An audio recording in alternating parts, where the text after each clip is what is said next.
ururka mutadawiciinta ee Himila Action Group oo inta badan qayb laxaad ka qaata u gargaaridda iyo taakulaynta dadka danyarta ah ayaa raashin ay ugu tala galeen sakaatu fidrida bisha barakaysan ee Ramadaan gaarsiiyay 80 qoys oo danyar ah oo degan magaalada Gabiley ee xarunta gobolka cagaaran ee Gabiley deeqdani sakaatu fidrada ah ee ururka mutadawiciinta ee Himila Action Group uu siiyay 80 qoys ee danyarta ah ayaa waxa ka warbixiyay mas'uuliyiinta ururka Himila Action Group. Himila Action Group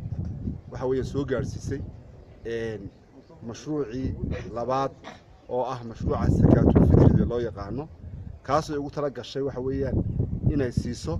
dadka masaakiinta iyo kuwa ducafada iyo kuwa loogu tala galay sakaatu fidrada تقاسو قبل كقبلي waxa weeyaan ka soo jeeda saas awgeed waxaan maanta mahad celin u jeedinana Ilaahay ka sokow mahad celinta Ilaahay baa subhanahu wa ta'ala markasta uu mahad iskale dhammaan qaaran bixiyaasha iyo ka qayb qaadayaasha gobolka Gabiley ka soo jeeda marka waxa weeyaan walaalahooda gartay inay kala qayb qaataan farxadda ciida oo ay sakaatu fidri soo bixiyaan sakaatu fidri waxa weeyaan rug waajiba oo loogu tala galay marka waxa weeyaan qofka miskiinka inuu dadka masaakiinta inuu dadka kala qayb qaato marka maalinta ciida marka dhammaan bahda saxaafada iyo ka soo qayb galayaasha iyo xildhibaanada iyo marka waxa weeyaan dadka soo agaasimay meel kasta oo jooga waxaan rabnaa inaanu niraano shukran waad maasantihiin gobolkiini iyo dadkiini ayaad soo gaarsiiseen mashruuca nasaa kuma joogsan doono waa mashaariicda fara badan ee marka Himilo ay leedahay mashaariic aad u fara badan weeyaan kana waa mid kamid ah mashaariicda marka loogu tala galay marka waxaan leenahay waxa weeye waad ku maasantihiin waxaanu maanta qaybinaynaa raashinkii zakaatul fidriga waxaanu leenahay cidii soo bixisay Ilaahay subhanahu wa ta'ala miisaanka xasanaadka ugu daro dadka magaranayay aanu siinaynaana waa dadkii aanu isniriyeen ku dadaalay inay u baahan yihiin magaranayaan juhdi fara badan ayaa baanu ku bixinay waxaanaanu magaranayay halkani inta aan meesha ku haynaa waxay noqonaysaa intii magaranayay dadkii ayaabay ka wakiil yihiin dadka halkan nala jooga dadkii soo kici kari waayay waxyaabahaas oo dhan bay ka wakiil yihiin sidaa darteed waxa weeyaan waxa dambana sida ay xildhibaan ku sheegtay ayaynu qaymin doonaa aad iyo aad ayaad u salaamantihiin laylatul qadrigi waxa halkan aan ku qaybinaynaa raashinkii sakaatul fidrida ay soo direen gudaha iyo dibaddaba dadkii Himila Action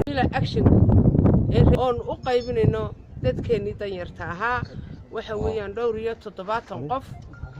dhowr iyo 80 qof meelahaas loo qaybinayaa waxaanu leenahay Ilaahay jisa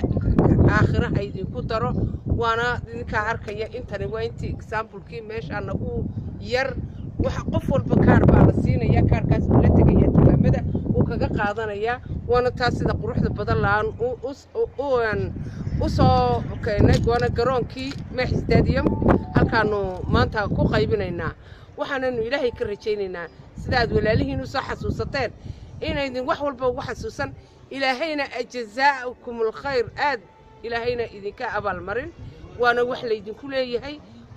ilaahayna waxaan idinka rajaynayaa inaad sidaayo kale ula socotaan assalaamu calaykum sidoo kale dadka danyarta ah ayaa ka mahad celiyay deeqdani sakaatu fidrada ah ee ururka Himila Action Group ugu deeqay waxaan u mahadnaqaynaa Himila Group walaalahayaga qurbaha jooga ee masaakiintooda soo xasuustay ee soo gaarsiiyay deeqda kuwii mas'uuliyadda si qaaday loo sii dhiibanaa si fiican bay ay u gaarsiiyeen Ilaahay baa mahad leh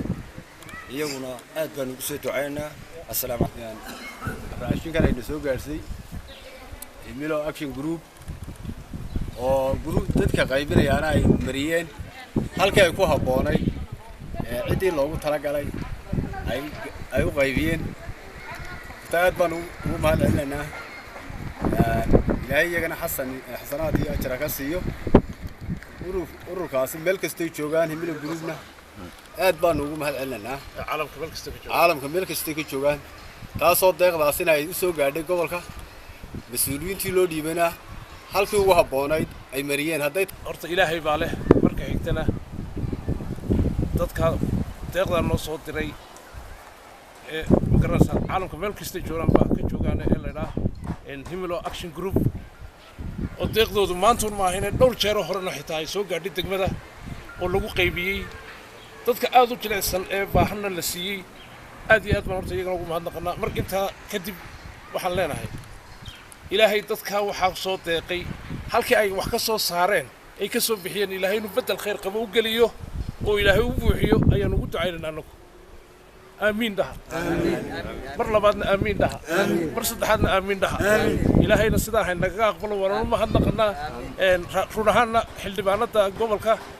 مكان سا عبادة مع علمي رنتي أدبي وما تسنتهاي أجاسين كذا يو مكان سا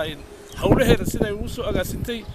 si kastaba ahaatee ururkan Himilo Action Group ayaa ka shaqeeya sidii ugu kuurgari lahaa dhammaanba dadka danyarta ah iyo kuwa kale xanuunsanayaba isla markaana ay ugu gargaari lahaayeen ama u taakulayn lahaayeen kuwaasi oo ay ka go'an tahay sidii ay wax u tari lahaayeen walaalahooga maanta duruufta nololeed hayso waa Cabdirasaaq Axmed Hayaan ilka Case